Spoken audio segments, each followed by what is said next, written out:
Welcome back to this week's episode of BD Radio.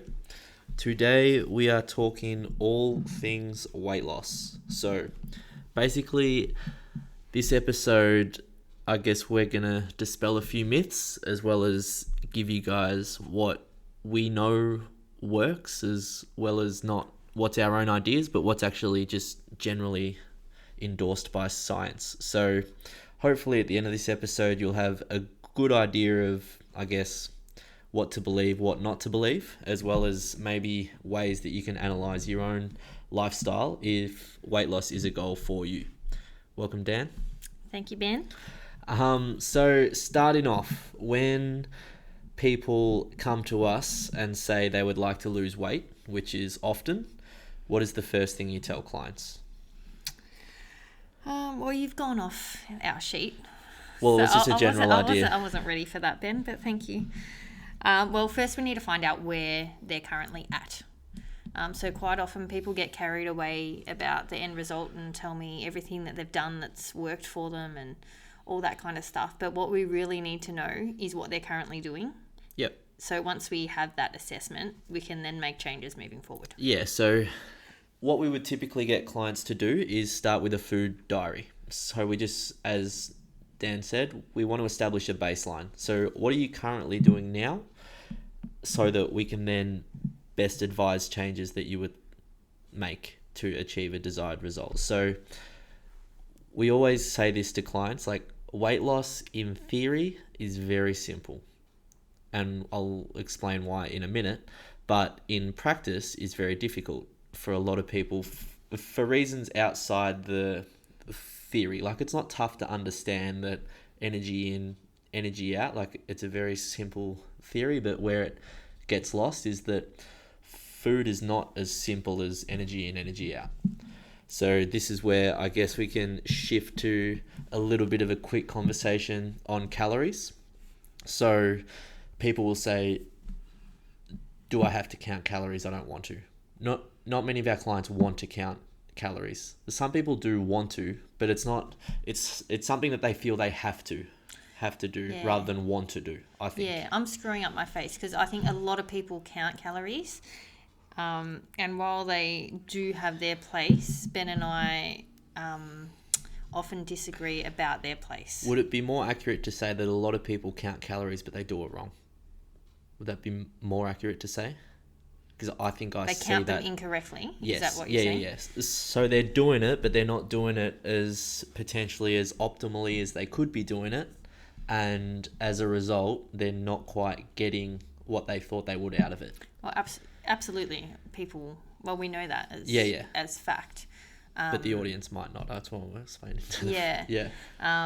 That people undercount. Oh, yeah. So there's been studies on this. So typically people who count their calories will underreport, not by design, as in not like they're trying to, Not on purpose. Fudge the numbers, but they will underreport by 25% is the average. So that means if you think that you're... So just think about that, 25%. That's a lot. That's huge. Yeah. If you're... Put it this way, if you're running a business and you think you're making 25% more than you actually are, you're going bust. That's a lot. So if you think that you're eating 2,000 calories and that is what you and your coach, or that is what you and the internet have decided is the number that you need to be eating to lose weight, and you're actually eating around 2.5, and I mean, that is literally the difference between a result and a non-result. Yep. So first things first. So here is our broad belief on calories. They are not everything, but they are something. Yes. In short. It is a good idea to have a bit of an idea about them. I was about to say awareness. Like just being aware of... Educated on like how many calories are in fat, carbs and protein is definitely a good idea. So this is where our beliefs differ a little bit, because in my own fitness journey, learning about calories and counting them for periods has been very valuable to me. But to Danny, it's been more of a hindrance than a help. So and I mean, That's not true. That's not why. tell us why. Okay, well, stop Okay. talking for me. Let me talk for myself. I'll give you the floor. I feel like counting calories is like finding a loophole in the system for a lot of people, just given the way that humans behave. But that's their mentality around it rather than the actual practice of doing it. Yes. However, But that's always been the most important thing. Exactly. So we need to look at it as a whole. So in my experience, the people that tend to count calories have a more nutrient poor diet. Would you agree with that? That can be the case for sure, yeah. Okay, so I feel like while we talk about energy in, energy out, it's like people want to find The easiest the possible way. easiest possible way for them to eat what they want to eat, which Yeah. is generally not optimal, which is what got them in the position they're in of wanting to lose the weight. Yep, that can be true. And I mean, if you've listened to a few of our episodes before, you're probably getting tired of us saying it depends on the individual, but it really does. So I guess as coaches, we have to chat to our clients and establish a reason why they would like to do that. Yeah. In some cases, we have told people maybe not to focus on that and to focus on the quality of the foods that they're eating. Yeah, And in other cases, we can see that the motivation is more of that education standpoint, and then we've, chatted on maybe other more intricate details of the diet and stuff. Yeah, absolutely. It depends on their personality and how they approach it and Yeah. manage it. Yeah, I think- some people need concrete black and white, and that works for them. Other people, it's like information overload, and it does them more harm than good. Yeah, for sure. But I mean, and I think when counting calories in our industry, I think it has a bit of a bad rap generally, as people will view it as obsessive. Yes. I personally don't view it that way, but I can understand why people would view it that way. But again, it's the same thing as what's motivating you to do it. It's like, I'll use the example. If you love to drink wine, This is a good example, actually. could you go without drinking wine for a month? So it's like you as an individual. Are Yep. you overly reliant on the action of counting calories, or are you confident in, no, I can take what I've learnt and then apply it without it, and that's a good place to be. That is a great place to be. Yeah, so when we talk about counting calories, that is where we want to get our clients, is to, okay, you've used this as a tool if you have wanted to. If you don't want to, that's fine. But it's okay. Now now you don't have to do it anymore. And maybe, in 6 months, you might try it again for 2 weeks, whatever. Yeah, I But it understand, shouldn't Ben. be a crutch. But that sounds very simple the way you explained it.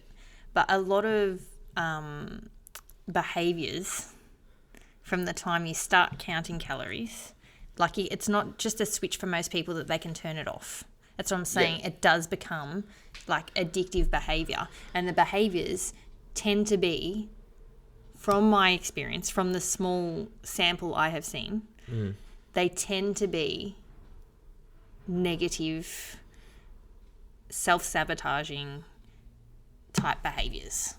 Does that make sense? What do you mean? Just expand on that a bit more. So, like I said before about wanting to kind of cheat the system. Yep. So, how can I fit a Big Mac into my 1,800 calorie day? Yep. So, it's promoting, well, not promoting, but it's within the calorie limit. So, the energy balance, let's just say. Mm-hmm. And it turns out that they end up with quite a nutrient poor diet and bad habits. Yep. But But hey, they're losing weight. But the flip side to that would be, okay, now the client is educated enough to be a little Are bit more they? flexible with their diet. But it all depends on the individual. So this leads to a greater argument of, I guess, like health versus eating for a specific type of body composition. Like, we know that when you're trying to adjust your body composition, calories become more important. Like, Yeah. it becomes more important to manage that. Yeah. If you are just trying to be healthier, they're a little bit less important. Yeah, okay, so this is a good example. So when most people come in, they say, okay, I've got a weight loss goal. And then at their first progress appointment, they say, oh, look, if that happens, it happens. I'm just like, I'm feeling so much better. Yeah. Like, health is my priority. But that's more of our, like, I guess our goal of coaches is to always get them to focus on health more, or health first. Yeah. So for a lot of our clients, just by focusing on health first and less on the end result, they will largely undertake more behaviors and actions that will then lead to weight loss as a byproduct of those actions. Exactly, and those behaviors So and that is actions the goal. are long-term, sustainable, Yeah. healthy lifestyle. So for a lot of our guys, they don't we don't say, okay, welcome to our gym, here's MyFitnessPal and track everything. It's more just, okay, small changes here and there. Yeah. So that's more what we're going to break down today, is the changes that we make with clients. But we did want to talk about calories a little bit, and the take-home message being, have an understanding, yes, but it is not integral that you track them to get results. Absolutely. Yeah, and we'll brawl about this. I was about to say, can you tell we have this conversation often about calories?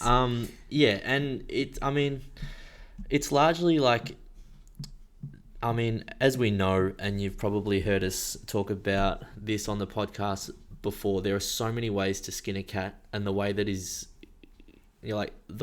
best for each person is way different. Oh, yeah. So, you have to take all these factors into consideration before we come up with a bit of a plan. Yeah. And for some people, we would definitely avoid counting if they become, if you would consider yourself maybe to have a poor relationship with food, it's not something that we would recommend.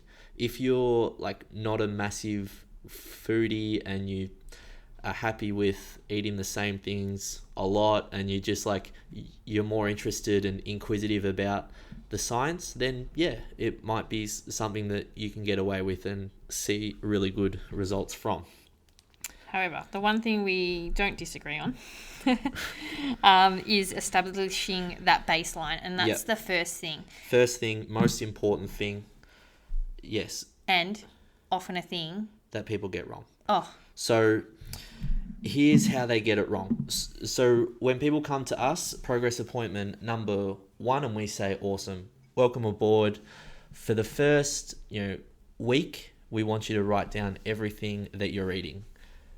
Where people go wrong is they start to make changes from that day, so that it's not actually a baseline. It's their new behaviors. So that when we get to day 7 and we have a look and say, okay, cool, this, and this, the advice that we give them off that is going to be further away and therefore harder to implement.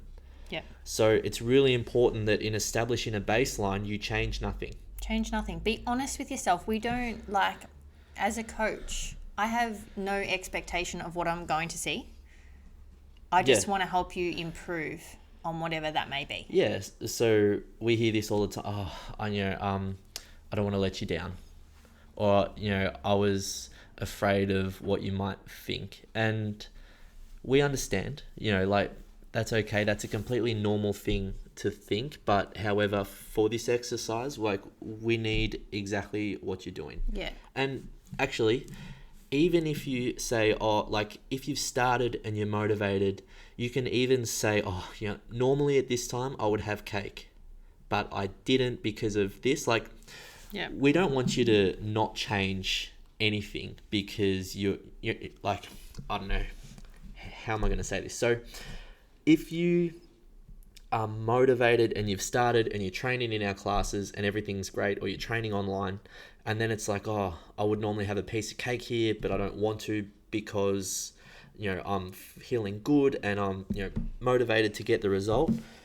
It is important that you still maybe acknowledge that you would have normally had cake there, but you don't have to have it. Yeah. Obviously, Yep. we don't want you to force feed yourself junk because you're, like trying to establish a baseline. It's just important that you recognize the behaviors and the habits that you had coming into this. Yes. That's all. So once you get to day number 7 and we've established the baseline, we've got a food diary. Sorry, you kind of missed a point. I've missed a point. If you are going to lose weight, obviously that baseline is essential, but also where are you starting? So what is your weight? Oh, yeah. So someone... Measurements. Yeah, but some people come to me and tell me they want to lose weight, but then don't want to jump on the scales. That I do find quite interesting. Yes, the scales, they're not overly important. They don't play a huge role in what we do here at BD Fitness. However, it is a measure. It doesn't have to be the measure. It's more important that you do measure something. Yeah. Though. So it doesn't have to be the scales. However, you could use the scales. Yeah. We use body measurements a lot. So a tape measure. Yeah. And that's amazing. It can be hard to do by yourself. Yeah. So if it's just one person at home, I know we're all quarantining at the moment. If you're by yourself or you don't feel comfortable asking someone to do your measurements for you, you can use your clothes as an example, or the best one would be to take some progress pictures. Yeah, I was about to say. You just need to make sure you do something that is measurable, that you can look back. Because in a month, if we've made all these changes and you're going, I don't know if it's working, well, we want to be able to test if it is or not. Yeah. Otherwise, we're sort of having a bit of, I think I feel better, I know I'm getting a bit stronger, but it's hard to tell. You need to be able to measure your, where you are now against where you started. Yeah. Sorry, I just have to add that bit in. No, that's it. All good. So you've established your baseline. The next thing that we would look for is what we call the low-hanging fruit. So that is the things that are currently in your diet or lifestyle that are not leading you towards where you want to go, but are super easy to change. Yeah. Or easy to see. Yeah. Not always easy to change because change is hard, but it's easy to see that, having ice cream after dinner every night is not getting me closer to where I want to be. And that is that is going to be my easiest opportunity for change. Yeah. So quite often, a lot of the low-hanging fruit we see, so a few examples would be alcohol is quite big for a lot of people, and just liquid calories in general, actually. Yeah. So people don't realise how many calories they drink in a day. So we're talking soft drinks, a latte. Yeah. People can consume a lot, and they don't actually realise it until we say, when you do your food diary, note down everything you drink. And then they're like, yeah. I never realised that. Well, that is the value of the food diaries, because I guess until it's in front of you, you don't really know. So, I eat pretty well. And that's a common answer, and that's okay. Lots of people think that, but until we actually write it down and it's okay, we're having a sweet treat every day, and it's like, maybe I don't eat as well as I thought, And that is a realization that lots of people come to, and that's okay. And you know what? That's good. That's part of the process. Yeah. That you recognise that. 100%. Even before you come back in and speak to us about it. Yeah. And for us as coaches, if you came in and told us just a fantastic 7 days where I'm like, my goodness, we got an Olympic athlete on our hands, that makes our job a lot harder. So to see, okay, here's some 3 or 4 easy ways, and that should give you as the client confidence that, okay, I can change that, and that, and then I will get the results I'm after. You just have to repeat the actions every day. Yeah. And I guess that'll illustrate where in theory it's easy, but it's that actual repeating the actions every day that's the challenge. Yeah, definitely. So once we've identified those, then we need to establish some routines and behaviours that will make it all come into play, I guess. Yeah, so it's easy enough to identify areas that you need to change. It's harder to put that into practice. To implement. Yeah, It's so hard. I want you to, like, I'll use this example and nod your head at home if this is you. January 1st, 2018, this is the year. And we're laughing because, like, we've all been there. And, this is the year that I'm going to XYZ. Maybe you would like to, drop 10 kgs, get stronger again. And, I want to feel the way I used to feel in my 20s. Cool. As a person in my 20s, it's not all it's cracked up to be. I've done 2 hamstrings, like my shoulder's crook, and it's just a general disaster. But great. All right. So from there, and we've all done this as well. It's like, Monday, here we go. You wake up, run 10 Ks, and then smash a green smoothie. And you're like, yep, Muhammad Ali style, I am the man. This is going great. Eggs for lunch, yep, on fire. Haven't eaten a carb today. Who needs carbs? No one. And then tea time, you've had Scotch fillet and some veggies, and you're like, whew, what an elite day. That was fantastic. And then at about 9 o'clock at night, you're like, bit peckish. And then at 10 o'clock at night, you're just looking at an empty tub of Ben & Jerry's and chicken crisps. So that's an extreme example, but I guess the message is you've done too much too fast. Yeah. That it's been such a big shift from what you normally do that, let's look at the reality. Like, if you're trying to lose weight and get fit, for so many of our clients, it's not priority number one. Priority number one is their family, their career, this, that, the other, that maybe at 8, 9, 10, it'd be great if we could lose 5 kgs. Yep. So we don't want to place too much of an importance on it in their lifestyle that other things suffer because of that. So what we try and do is point our guys in the direction of things that are easy to change, that won't have a drastic impact on their current lifestyle, that I guess it'll be bubbling away on the back burner without having too much new stress. Like, it's supposed to ease stress, not add more. Yep. Yeah, you don't want to be overwhelmed. So we look at changing maybe 1 to 2 behaviors at the start. A month. That's it. And typically at the start, one of the behaviors is training. Yep. It's like, cool, I just want to see you here 3 times a week. Yep. That's it. Yep. That is to go from no training to training, that is a big enough adjustment as it is. Agree. So that's adjustment number 1. And the other adjustment might be, I want you to start going to bed before midnight, and we'll aim for 7 hours sleep rather than 6. 2 changes. And that might seem like, that's nothing. But if you add in 28 days and you've done, 9 or 10 sessions this month, maybe 12, and you've improved your sleep, I would be surprised if you hadn't already dropped a bit of weight. Yep. Agree. So, and subconsciously with that, you're probably already eating a little bit healthier, and you're thinking about your food a bit more. Yeah, we haven't even made any adjustments. We haven't even made any nutrition adjustments yet. Yep.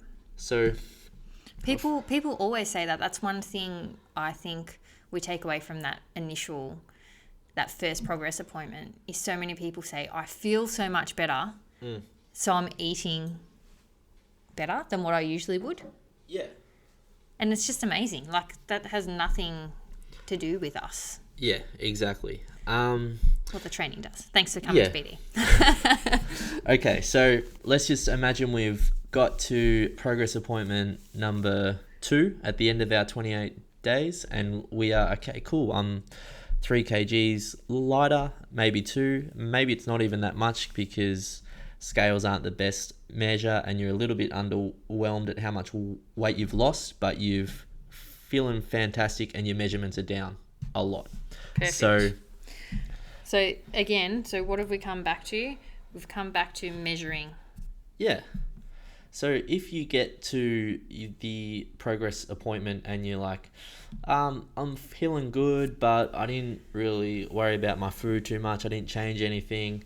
If anything, I was a bit hungry after training, and like maybe you haven't seen any results. So the measurements have stayed stable and the weight hasn't moved on the scale. Okay, well, now we need to focus a little bit more on your life outside the gym. Yeah. So by constantly evaluating, it then shows us like which area needs attention. Yeah. Otherwise, we just be going blind in the dark. And it's like, hopefully this works. And I think that's what kind of a self-sabotaging behavior that a lot of people do. They get to a point where they feel like they've failed or they haven't gone as well as they thought, or it just hasn't gone to plan. Yeah. So they choose not to measure it. However, that's probably your biggest mistake. Yes. So would you say more often than not people are generally surprised at their results? At their results, yeah. Yes, because we temper expectations at the start accordingly. We don't promise the world. We don't promise 10 kgs in a month. Like we just establish reasonable expectations on, we want this to last. And we stress that at the start is all of us What do you want? All of us have started programs like we don't want to start anymore. We want to start one more time and that's it. Yeah, and that's called life, that program. Yeah. And it's just, okay, I'll want to not be having this conversation again in 12 months. So I'm going to take the necessary steps, take it slow, and we'll go from there. Whereas if we said, right, 28-day max shredder program, abs, and then we've only lost 3 kgs and we don't have abs, well then obviously the client is going to be upset.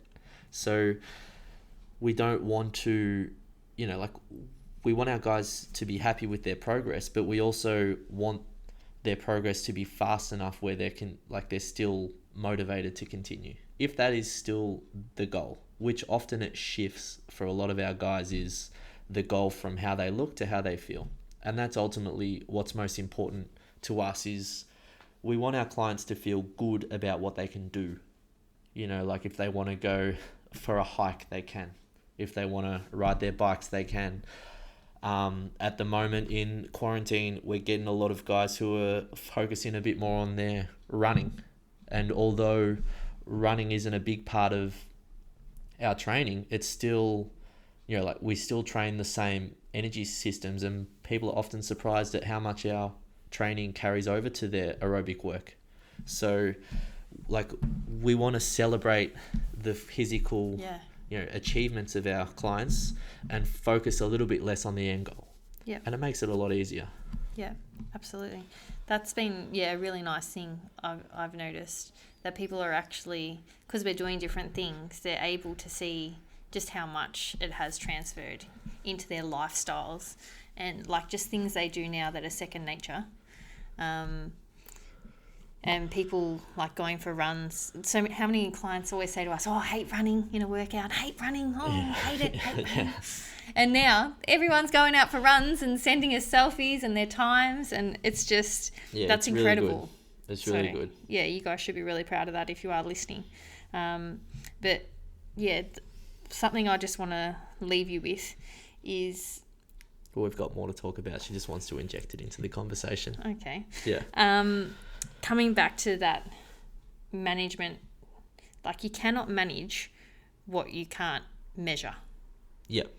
Okay, so, you may not have had the perfect month, but you should still want to measure it and see. Yeah. That's a new starting point. Yeah, exactly. There's no point putting it off and then reverting back to the bad behavior. Yeah, I mean, it sounds sort of corny and a little bit Instagram motivatory. Motivatory is not a word, but I sound like a bit of a tool, but it's guys, you can't fail if you never quit.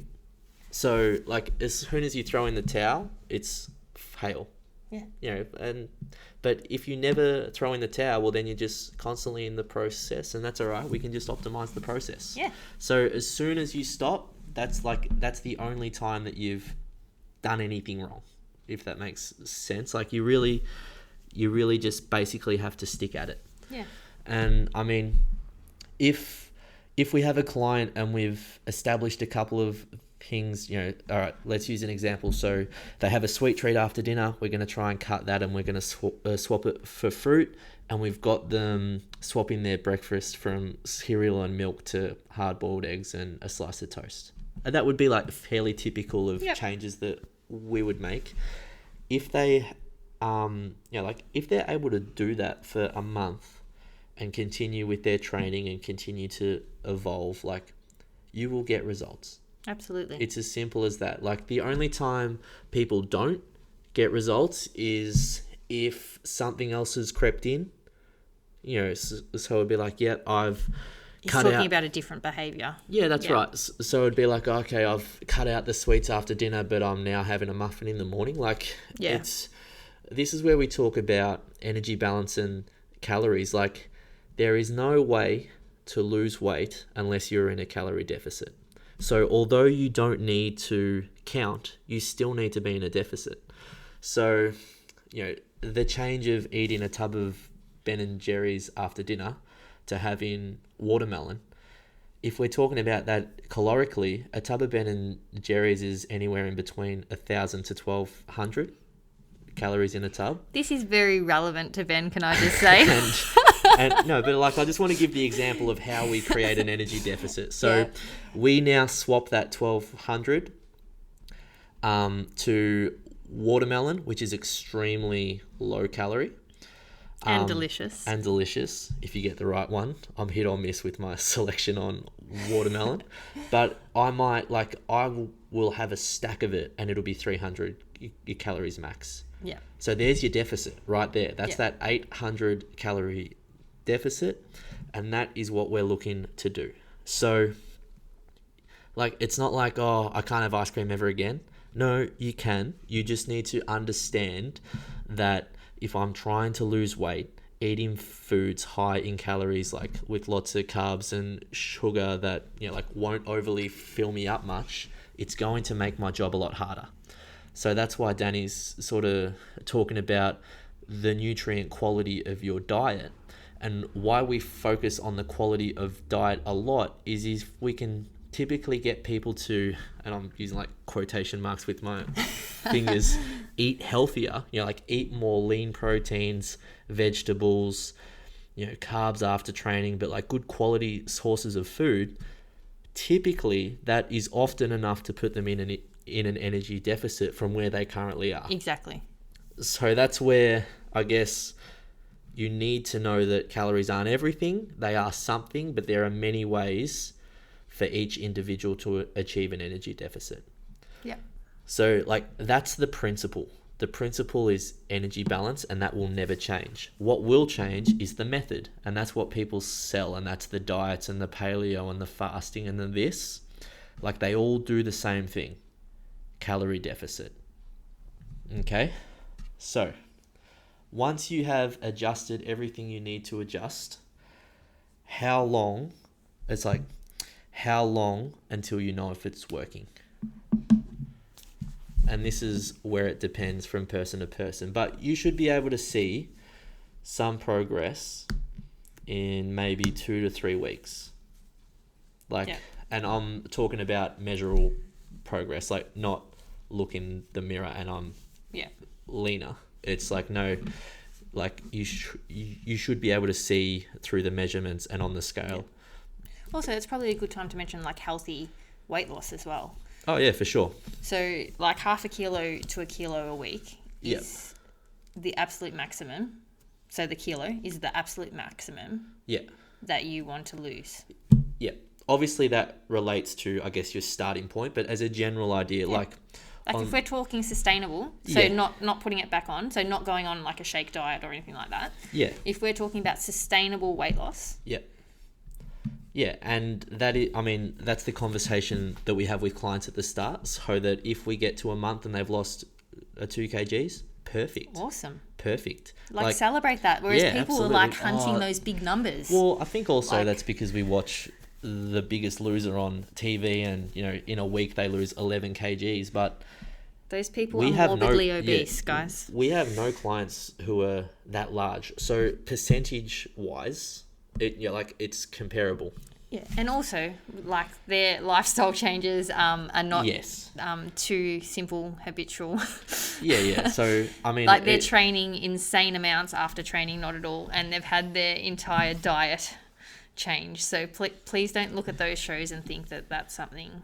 That you should achievable, be- realistic. Yeah, exactly. Well, I mean, their progress photos at the end of the show are fantastic. Oh, but incredible. I bet if we did 2 years later, like we all read the stories on, how they struggle to keep it off, and Yeah. that is our end goal. Is like not a 6-week transformation photo; it's a 6-year. No, there's transformation photo. there's no struggle at the end. You don't know you're at the end Yeah, exactly. because it's your It's what you do every day. it's your new life. Yeah, 100%. So, to wrap it all up, examples, like quick examples that you may have to make with your like own lifestyle is the 3 we most commonly see are after dinner, sweets, weekends, Oof, weekends blowout. blowout, and liquid calories. Yep. Those, and I'm holding up 4 fingers, but those are the 3, I guess, easy to identify, easy to change things that we most commonly see across our clients. So if you're out there trying to lose weight, have a think about if you're eating sweets after dinner and maybe look to adjust that. If anyone is out there looking to lose weight, just write down what you're eating for a week. Yep. Honestly, and like do a self-evaluation. Yeah. Like, what could I change? Or send it to us.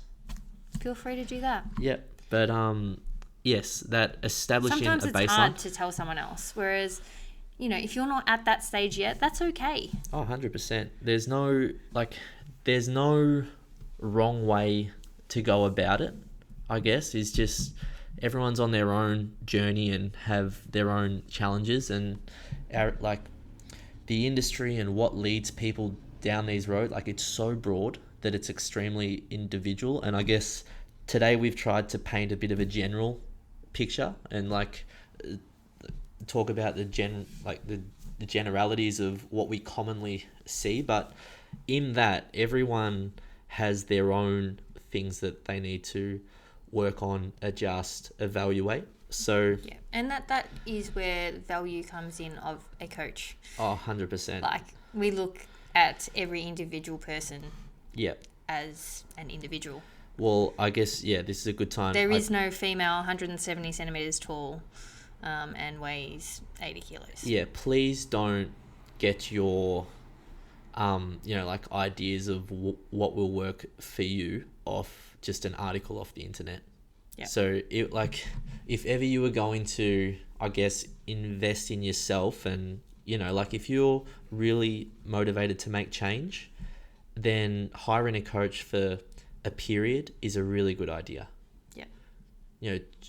Because everything that you're going through, it's likely that they've seen before, and it's like, okay, cool. And I guess you'll have confidence in the plan. Yeah, try and avoid those generic plans you see. I mean, we've never given out a meal plan. Yeah. If you rewind to my New Year's example, we want to change as little as possible to get the result. Yep. We don't want to do any more than we have to. Yep. So it's because we're looking at building on that. Yeah, exactly. It's like we're laying the foundations for a healthier lifestyle so that you can lose the weight and keep it off. Yep. And that's it. And health is always the priority first, and then it's how we achieve the result for that individual. Yep. All right, that might take us to the end of this week's podcast, How to Lose Weight. If you have any questions, shoot them on through. If you have any questions about anything health, fitness, training, send them on through. Hopefully we can all be in the gym soon, but we don't know. If you are needing some help being active at home, also we have some online programs that may be able to help. So don't hesitate to message us on Instagram or Facebook. at Ben Danny Fitness, and I think our Facebook is Ben and Danny's Fitness. Obviously a bugbear of mine that they can't be perfectly aligned. I was about to say Ben is in charge of that. Yeah, well, apparently BD Fitness was already taken. All right. Have a good week. See you next time. Bye.